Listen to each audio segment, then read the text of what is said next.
Secretary Castro, thank you so much for joining the GAGO, AZ Central, and USA Today network. You have spent quite a bit of time here in Arizona, but Arizonans may be less familiar with you.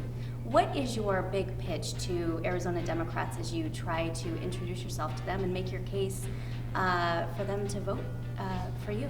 Yeah, I know that we have 23 candidates now that are running for president, but I think that voters in 2020 are looking for three things. They want somebody that has the right experience to be president, somebody that has a strong vision for the future of our country, and somebody who's a winner who can beat Donald Trump. I'm one of the few candidates that has strong executive experience, having been Secretary of Housing and Urban Development, managed a $48 billion budget, 8,000 employees. I was mayor of San Antonio, the 7th largest city in the country. I have a strong vision for the future of our country, that we be the smartest, the healthiest, the fairest, and the most prosperous nation on earth. And I can beat Donald Trump. You know, we lost Michigan, Wisconsin, and Pennsylvania by less than 80,000 votes collectively. I'm confident that I can go and get those votes for those three states, and that I'm the best candidate to offer a second path, which is the 11 electoral votes of this state, of Arizona, the 29 electoral votes of Florida, and the 38 electoral votes of my home state, of Texas. Talking about Arizona and winning and such, in 2018, Kyrsten Sinema won a Senate race for the first time for Democrats in Arizona in 30 years. She had a pretty moderate message. How do you see yourself competing in Arizona? What's the message that you want to take to voters this time, and how does that compare in terms of moderate, more progressive?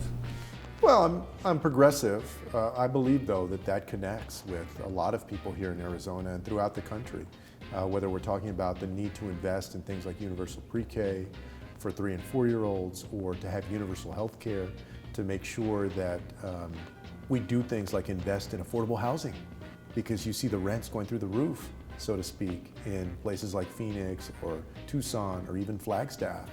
So I believe that the vision that I have for the future of the country is one that resonates in a very concrete way, aside from the labels that anybody would assign to it. Healthcare here in Arizona's Senate race last year was the #1 issue. It's shaping up to be the #1 issue again in 2020.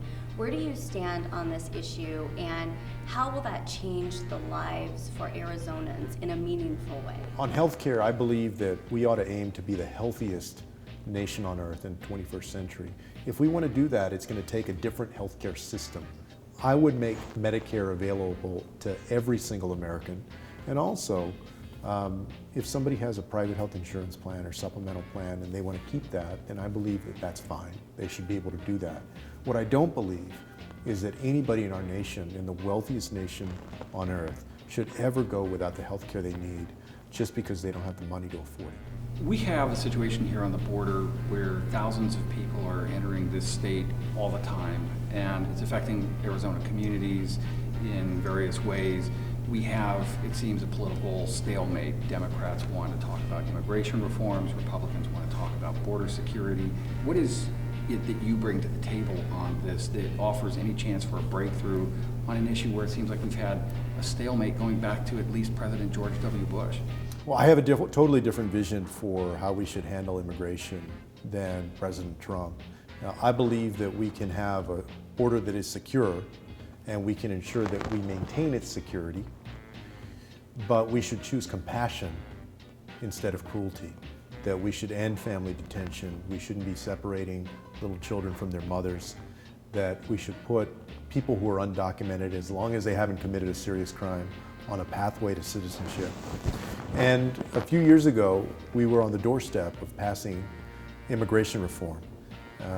Now, my vision for our immigration system is different from that legislation, but I believe that we can get there again.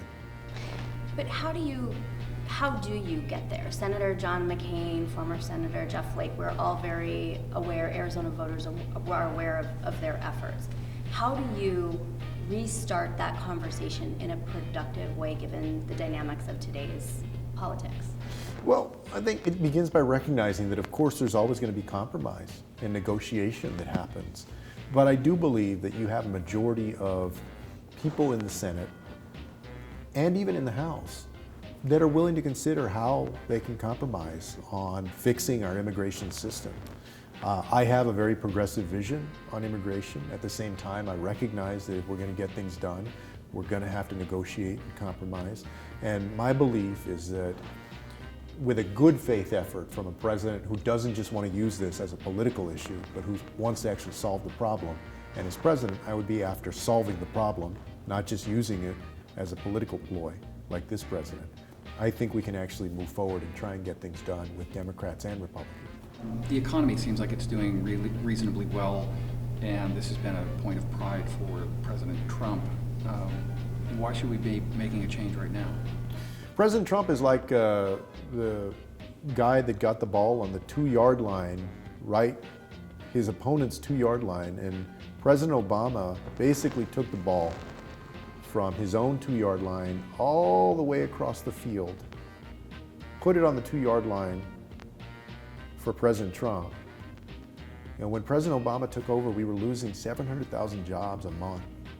And during his tenure, there was more than 6 years worth of month-to-month positive economic growth, which was the longest streak of economic growth in our nation's history. So this president is basically profiting off of the tremendous economic growth that we made under President Obama, and already is risking that growth by things like his erratic trade war with China, right, creating so much business uncertainty. So, he can try and take credit, but really he's living off of the work that the previous president did and is actually creating so much chaos that some people are predicting that we're going to have another recession late 2019 or sometime in 2020. What can Arizona voters expect to see from you in your campaign over the next 18 months or so? Well, Arizona voters can expect to see me here a lot.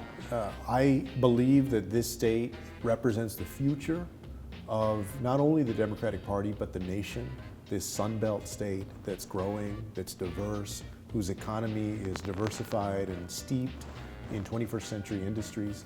I'm going to go chase the votes here in Arizona. I'm going to be here a lot. We're going to organize in this state, and I'm confident that with hard work that I can win the primary here when Arizona votes on March 17th, 2020, and then if I'm the nominee, win the 11 electoral votes of Arizona.